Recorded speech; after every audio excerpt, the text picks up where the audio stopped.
Quel regard portez-vous justement sur la diplomatie béninoise? Oh, vous savez, hein, tout dépend des intérêts de chaque État.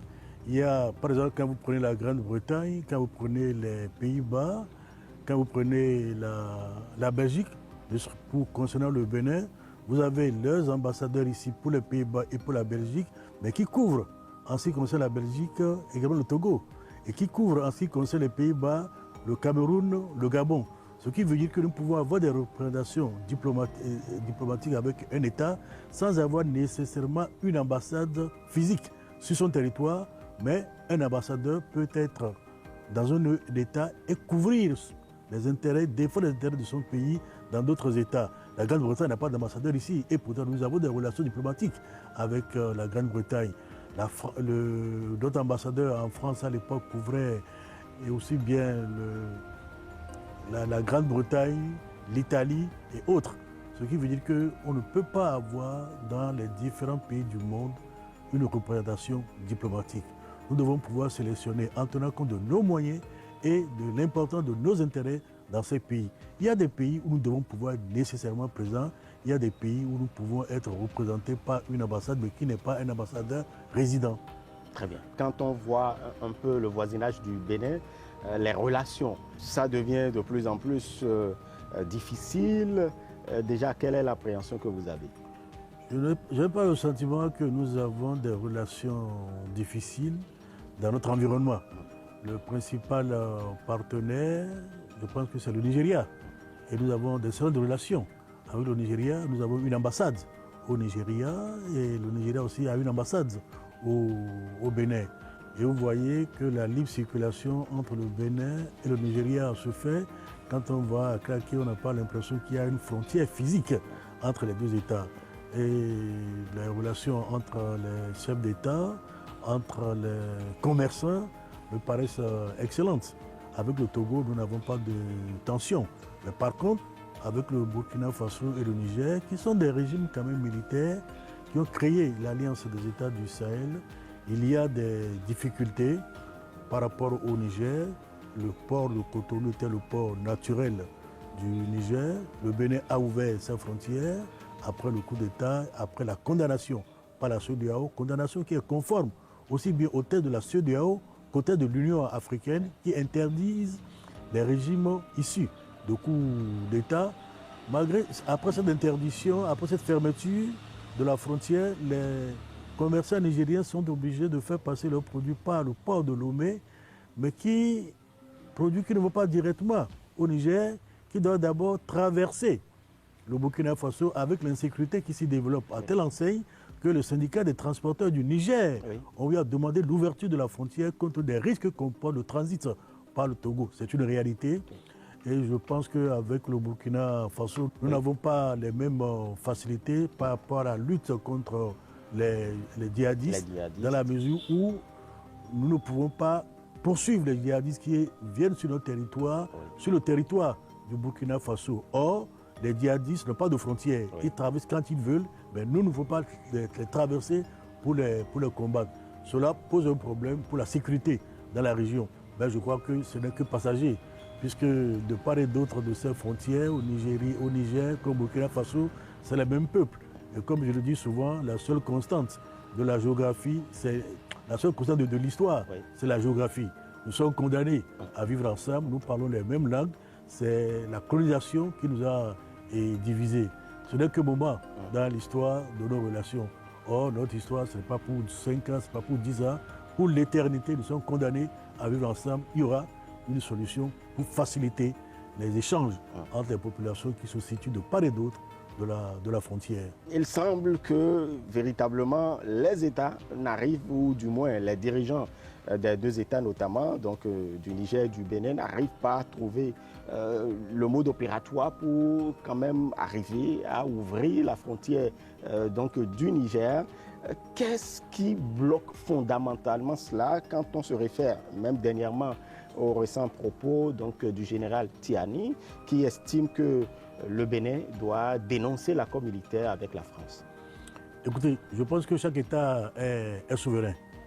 Le Niger a le droit, si tel est son intérêt, de dénoncer ces accords avec la France, avec les États-Unis, avec l'Allemagne. Mais le même Niger a ses désaccords avec la Russie. Et je pense que Africa Corps, qui remplace les troupes de Wagner, sont maintenant présents, est totalement présents au Niger, au Mali, au Burkina Faso.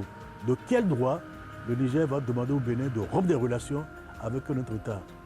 Chacun se détermine par rapport à ses intérêts, comme le Bénin ne peut pas demander au Niger de rompre des relations avec la Russie. Si tel est l'intérêt du Niger, nous n'avons rien à y voir, nous devons pouvoir nous accommoder de cette situation. Et je ne sais pas en quoi est-ce que nos relations avec la France peuvent gêner le Niger quand j'entends dire que les djihadistes... Il y a un plan de déstabilisation que les djihadistes viennent du Bénin, alors que nos soldats sont tués par le même djihadiste que nous ne pouvons pas poursuivre de l'autre côté. Ce n'est pas parce qu'un président l'a dit que moi, personnellement, je vais prendre ça comme argent comptant, comme une vérité. Comme il montre le plan de déstabilisation, comme il montre les soldats français installés ici qui ont traversé la frontière du Niger pour aller combattre le Niger, là je serais convaincu. Mais tel temps que ce n'est pas le cas, vous me permettrez de ne pas croire en cette version qui justifie une position qui est intenable. Parce que ceux qui ont fait le coup d'État estimaient qu'il fallait nécessairement combattre les djihadistes. Et si vous suivez l'actualité, vous constatez que depuis leur arrivée, ils n'ont pas évolué par rapport à la situation que connaissait le Niger du temps de Bazoum, où le pays était plus ou moins sécurisé. Maintenant, les djihadistes sont un peu partout, au Mali, au Burkina Faso, malgré la présence des troupes de Wagner. Je crois même qu'il y a des prisonniers Wagner qui sont montrés au Mali pour montrer que malgré la présence des étrangers, il y a toujours l'insécurité. C'est la coopération entre nos États, permettre que nous puissions franchir nos frontières respectives pour combattre le djihadisme qui nous permettra de régler ce problème. Ce n'est pas avec le partenariat avec des étrangers qui ne viennent que pour satisfaire leurs propres intérêts, parce qu'aucune nation n'a d'amis, elle n'a que des intérêts. Très bien. Et est-ce que le Bénin a fourni tous les efforts pour qu'il y ait ouverture de la frontière? Je pense que le principal effort, c'est l'ouverture de la frontière. Et je crois que le Bénin a ouvert la frontière de son côté.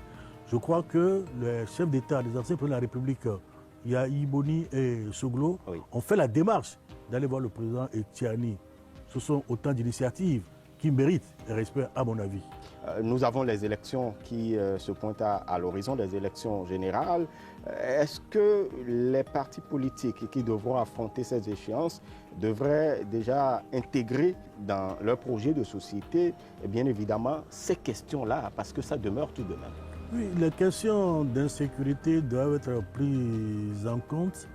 J'ai dirigé une mission de l'Union africaine il y a 2 semaines au Cameroun. J'ai évoqué le problème parce que vous savez que dans l'extrême nord du Cameroun, dans le nord et ouest et le sud-ouest, il y a des anglophones qui sont en situation de rébellion par rapport à la suppression, à la dissolution de la fédération du Cameroun. Il faut donc prendre des dispositions pour que le vote soit sécurisé dans ces zones. Déjà en 2018, avec l'OIF, j'étais au Cameroun. Dans ce cadre également, les réfugiés qui sont venus de ces zones et qui sont installés dans d'autres régions par rapport aux circonstances dans lesquelles ils se sont inscrits, comment faire pour les enregistrer dans leur nouvelle circonscription pour qu'ils puissent voter. Au Cameroun, on m'a rassuré que des mesures sont prises pour garantir la sécurité des bureaux de vote. Peut-être qu'il faudrait les déplacer à des moments donnés. Vous avez vu qu'il y a eu le tour cycliste au Bénin, que je vois que cela a commencé à Niki au nord. Il n'y a pas eu d'incident. J'espère qu'on prendra des mesures pour que les citoyens puissent que les partis puissent librement faire campagne dans des zones sécurisées et que les citoyens puissent normalement aller accomplir leurs devoirs. Je ne suis pas dans le secret des dieux. Je suppose que le ministère chargé de l'Intérieur de la Sécurité étudie la question pour que le vote se passe dans de bonnes conditions ou au besoin, s'il faut déplacer des bureaux, qu'on y pense également pour que les citoyens de ces zones puissent également exprimer leur choix par rapport à ceux qui seront appelés en leur nom à diriger le pays pendant au moins 5 ans. Est-ce que pour lutter contre le djihadisme, le terrorisme au nord Bénin notamment, est-ce qu'il faut une synergie d'action entre l'armée et par exemple les Peuls, parce qu'il y a certains observateurs qui ne voudrais pas qu'on dise entre l'armée et les Peuls, c'est comme si c'est les Peuls qui sont la base du problème. Qu'est-ce qui fait que les jeunes dans certaines régions sont attirés par les propositions des djihadistes. C'est parce qu'il n'y a pas de travail, il n'y a pas de centre de santé, il n'y a pas d'école, donc il n'y a pas de possibilité d'épanouissement. L'État peut donc faire un effort pour qu'il y ait cette structure également qui permette aux citoyens de vivre décemment et de vivre librement. Cela ne concerne pas uniquement les Peuls, mais ça concerne également tous les jeunes désœuvrés qui n'ont pas d'autre possibilité que d'accepter le peu d'argent qu'on leur propose pour pouvoir survivre. Donc je pense que c'est une politique sociale qu'il faudrait également mener à ce niveau pour qu'ils se sentent concernés par la stabilité, la sécurité dans leur pays qui leur garantit le bien-être. Est-ce que c'est la meilleure solution, c'est la seule qu'on pourrait explorer? Ça fait partie des solutions parce que la solution ne peut pas être exclusivement sécuritaire. Il faut penser également au social, il faut penser aux intérêts des populations. Se poser la question de savoir pourquoi est-ce que ces populations sont attirées par les propositions des djihadistes. Il ne faut pas que ces populations se considèrent comme des citoyens de seconde zone. Il faut qu'ils aient les mêmes droits et les mêmes obligations, les mêmes devoirs que les autres citoyens. C'est en cela qu'il faudrait également les écouter.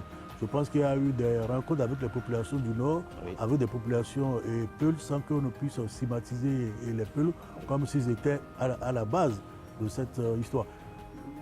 Quand je prends l'islam pour ce que je connais, la vie est sacrée.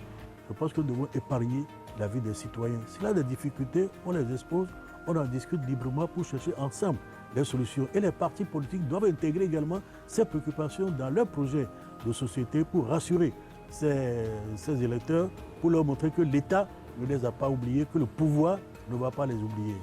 Est-ce que vous voyez que les partis politiques sont préoccupés par justement cette question sécuritaire? Je ne suis membre d'aucun parti politique. J'attendrai quand les programmes seront diffusés. Vous êtes observateur de la vie politique? Je suis observateur, mais je ne pense pas que les programmes soient déjà diffusés par rapport au projet de société, puisque nous n'avons pas encore de candidats annoncés.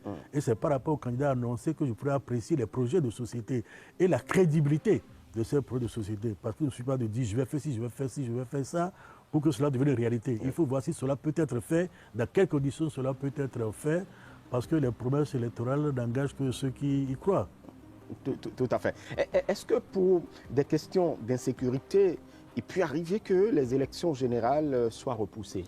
Les élections générales ne peuvent pas être repoussées puisque l'insécurité n'est pas totale.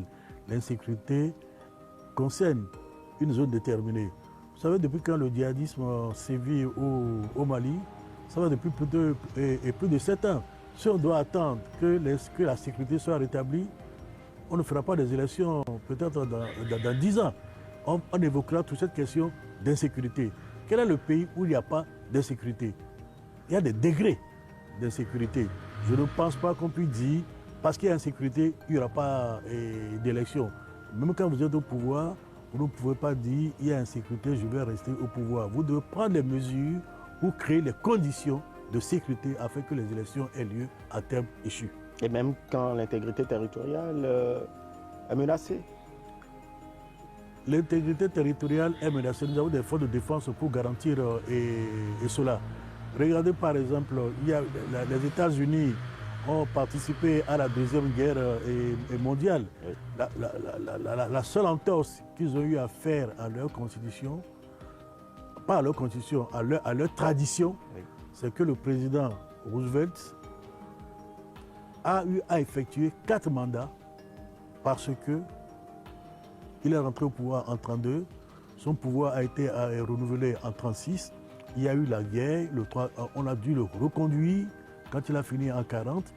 En 1941, il a été reconduit, il devait finir en 1944, mais il est mort en temps. Mais une fois que Truman, qui est son vice-président, est devenu président, la Constitution a été amendée aux États-Unis où on y a intégré la limitation à 2 du nombre de mandats. Sinon, c'était une tradition, ce n'était pas écrit dans les textes. C'est le premier président, George Washington, qui a refusé de faire un 3e mandat et cette tradition a été respectée. Mais ce n'était pas écrit dans la Constitution. Donc c'est à partir du cas de Roosevelt qu'il y a eu cet amendement qui a inscrit qu'aucun président ne peut faire plus de 2 mandats. Et malgré la guerre, il y a eu des élections. Vous prenez la Grande-Bretagne, pendant la guerre, il y a eu des élections en Grande-Bretagne et pourtant la Grande-Bretagne était impliquée, à mon avis, dans ce conflit. Il faudrait voir si l'insécurité concerne l'ensemble du territoire. Là, c'est une situation exceptionnelle. Mais ce n'est pas parce que ça concerne une partie du territoire qu'on va dire qu'il n'y aura pas d'élection, parce qu'à cette allure, on ne fera jamais d'élection. Parce que l'insécurité est une réalité également et de la vie. Vous prenez un pays comme la France, qui est un pays apparemment sûr, voire que vous entendez de temps en temps parler des insécurités, des attentats et qui se font. Est-ce que cela empêche les gens d'aller travailler? On prend des mesures pour garantir la sécurité des gens, pour réduire l'insécurité. On y travaille. Et s'il y a un consensus à ce niveau, il ne devrait pas avoir de problème, à mon avis. La preuve, en 2018, il y a eu des élections au Cameroun, malgré la guerre qu'il y a dans l'extrême nord, malgré la guerre qu'il y avait dans le nord-ouest, malgré la guerre qu'il y avait également au sud-ouest au Cameroun. Et actuellement, on prépare l'élection présidentielle qui est censée avoir lieu au mois d'octobre. Et je n'ai pas encore entendu dire que les élections ne pourront pas avoir lieu. Quand je suis allé au Cameroun pour l'Union africaine, nous avons rencontré le Conseil constitutionnel, nous avons rencontré l'ECAM, qui est leur commission électorale. Nous avons rencontré des personnalités, des candidats, mais chacun se prépare déjà pour la campagne. Vous avez entendu parler de Kanto, qui veut être candidat et qu'on a empêché de faire ce meeting à Douala, qui est revenu à Yaoundé. Mais nulle part, il n'a été dit que les élections n'auront pas lieu. Et malgré cela, et malgré l'insécurité qui y règne. À mon avis, ce ne sera pas une raison. J'espère que le Bénin ne sera pas envahi par le virus de l'insécurité au point de ne pas pouvoir organiser des élections. Il y a tout de même cette question des propos tenus par l'ambassadeur du Bénin près le Niger. Il a été rappelé et par la suite, suite donc, aux propos tenus par le général Tiani, l'ambassadeur sera remplacé et tout cela. Comment appréciez-vous justement cette actualité? Écoutez, je ne suis plus aux affaires. Je pense que l'ambassadeur ne va pas représenter son pays pour défendre son point de vue, mais il doit défendre les intérêts de son pays. Lorsqu'il est ambassadeur, il est payé et pour ça. S'il a commis une faute, je pense que... Vous avez suivi ses propos? Oui, ce n'est pas à un ambassadeur d'aller demander pardon. C'est peut-être s'il y a une faute, il faut que la faute soit d'abord reconnue par le pays concerné. Et je ne pense pas que le gouvernement béninois ait reconnu avoir commis une faute. Dire qu'il y a... Quand on présente des excuses, ça veut dire qu'il reconnaît que le Bénin a commis une faute, ce qui n'est pas la position de son gouvernement. Ça, déjà, c'est une erreur, à mon avis. Il n'est pas là pour aller exprimer son point de vue, il est là-bas pour aller défendre les points de vue du gouvernement qu'il représente. Très bien. Et donc, la meilleure solution, c'est de le sauter. Mais vous n'avez pas fait votre travail. Pourquoi est-ce que je vais vous garder? Je vous envoie m'acheter du riz, vous allez m'acheter du maïs. Je vais dire, bon, je vais accepter parce que vous m'avez acheté du maïs. C'est parce que je vous ai commandé ça. Voilà. Professeur Théodore Oulot, vous savez qu'il y a eu un changement dans l'un des pays voisins au Bénin. Il s'agit du Togo avec la modification constitutionnelle. Et donc, il y a eu un nouveau président. Tout de même, ce qui est nouveau, c'est le président du Conseil des ministres. Comment appréciez-vous justement ce qui s'est passé au Togo? Écoutez, le Togo est un État souverain. Le Togo peut changer de nature de régime. Ils sont passés d'un régime présidentiel, d'un régime semi-présidentiel à un régime parlementaire. Le régime parlementaire en soi ne pose pas de problème. La démocratie, la grande démocratie des temps modernes, c'est la démocratie, c'est la Grande-Bretagne qui est un régime parlementaire. Je vous rappelle que l'Allemagne a un régime parlementaire, ce n'est pas le président. Et en Grande-Bretagne, ce n'est pas le roi qui gouverne, mais c'est le Premier ministre qui a la majorité au Parlement. Donc le régime parlementaire est un régime démocratique. Il appartient au peuple togolais de faire le choix du régime qui correspond à ses aspirations. Je n'ai pas donc à apprécier la nature du régime. On peut peut-être discuter des conditions. Est-ce qu'il y a eu un consensus sur cette révision, justement sur cet aspect de la chose. De la Constitution, mais c'est une question qui concerne le peuple togolais. Je n'ai pas... En tant qu'expert, en tant que spécialiste de ces questions. Je ne suis pas sollicité par les partenaires togolais pour donner mon point de vue là-dessus. Si je suis sollicité par les partenaires, j'apporterai ma contribution pour aider à trouver une solution consensuelle. Et j'aurai tous les éléments du dossier. Je ne veux pas me fonder sur ce que j'entends pour apporter une appréciation, puisque je vous ai dit que par nature, le régime parlementaire est aussi l'expression d'une forme de démocratie. Il y a une actualité qui, certainement, vous l'avez également suivie, mais on voudrait quand même avoir, en tant qu'observateur de la vie politique, on voudrait quand même avoir votre avis sur la question. Il s'agit donc de cette polémique touchant à la fusion entre le PRD et puis donc l'Union progressiste. Quel regard vous portez justement? Je n'ai pas, si vous avez fait attention, Mme Poyon n'a jamais apprécié les décisions de la Cour constitutionnelle de Mme Monsou. Mme Monsou n'a jamais apprécié les décisions de la Cour constitutionnelle présidée par le président Dossou Robert. Dossou Robert n'a jamais apprécié, publiquement en tout cas, les décisions que la Cour que j'ai présidée a rendues. Vous ne m'avez jamais entendu apprécier les décisions rendues par la Cour présidée par Debonou. C'est une tradition. La Cour a rendu sa décision. Je la respecte. Si j'ai des observations, quand je rencontrerai les membres de la Cour, je vais échanger avec eux. Ils vont peut-être me donner des explications qui vont me convaincre, comme je peux aussi leur apporter mon analyse. Mais sans avoir accès à ces éléments, je ne peux pas me mettre à faire des commentaires. Ce n'est pas dans nos traditions. La Cour a besoin de préserver sa légitimité pour être l'organe qui permet de régler par le droit nos différends plutôt que de recourir à la force. Parce que quand la force commence, on ne sait pas quand est-ce que cela s'arrête, il faudra l'éviter. En tant qu'observateur, la fusion? Je suis observateur, mais je suis ancien président de la Cour constitutionnelle et j'ai des obligations de réserve par rapport aux décisions de la Cour constitutionnelle. Et je l'assume. Très bien. Pour le mot de fin, que vous ayez un message à l'endroit du peuple béninois, à l'endroit des acteurs politiques, parce que les élections générales pointent à l'horizon. C'est donc à peu près moins d'un an. Donc, quel est ce message-là que vous avez?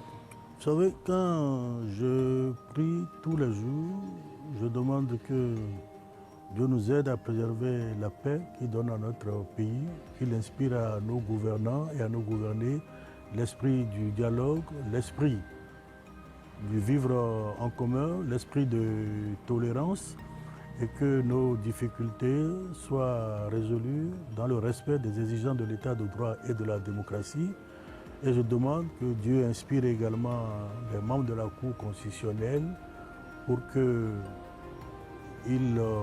par la crédibilité, l'impartialité, la légitimité de leurs décisions, ils contribuent à la préservation de la cohésion nationale, de la paix sociale et de la stabilité des institutions de la République. Et je confie également le président de la République à Dieu pour que sa gouvernance, par sa légitimité et sa qualité, contribue également à la préservation de la paix, de la cohésion nationale, de la paix sociale et de la stabilité des institutions de la République. Rien ne vaut la paix et nous devons travailler pour préserver la paix. Nous pouvons ne pas avoir la même opinion sur les choses, mais c'est le dialogue qui nous permet de voir où est le sens commun de notre intérêt. Voilà pourquoi, quelquefois, on dit que le consensus est nécessaire pour que chacun se sente concerné. Et comme on le dit souvent, la démocratie n'est la loi de la majorité que dans le respect des droits de l'opposition. Ce qui veut dire que les droits de l'opposition doivent aussi être respectés. C'est en cela que nous avons un statut de l'opposition qui non seulement a le droit de critiquer, mais surtout de faire des propositions alternatives pour éclairer l'opinion publique afin que les citoyens puissent faire leur choix en ayant des informations crédibles. Et les partis politiques doivent contribuer à l'animation de la vie politique, contribuer à l'expression du suffrage. Tout ceci suppose qu'il y ait des échanges, il y ait des dialogues. Que nous vivions dans un pays de paix, il ne peut pas y avoir de développement quand le pays n'est pas en paix. Aucun investisseur ne viendra mettre son argent dans un pays pour créer les conditions d'un mieux-être s'il n'y a pas la paix dans ce pays. Nous devons éviter des conflits parce que quand les conflits commencent, on ne sait jamais quand est-ce que ça finit. Vous avez vu la Côte d'Ivoire depuis 1958 jusqu'à pratiquement en 2010, et c'était la stabilité, c'était la paix. Mais depuis qu'il y a eu la crise, vous voyez les tensions que connaît la Côte d'Ivoire. Nous avons eu le malheur d'avoir vécu l'instabilité avec des coups d'État depuis notre indépendance. Mais depuis qu'il y a la conférence nationale, qu'il y a le dialogue, un président en fonction peut faire les élections et partir et mener une vie décente. Kérékou a été battu en 91, il est parti. Mon président a été battu en 96, le président Soglo. Nous sommes partis et la vie continue. Les présidents qui sont arrivés sont allés aussi au terme de leur mandat. Quand ça a été renouvelé, ils ont été reconduits.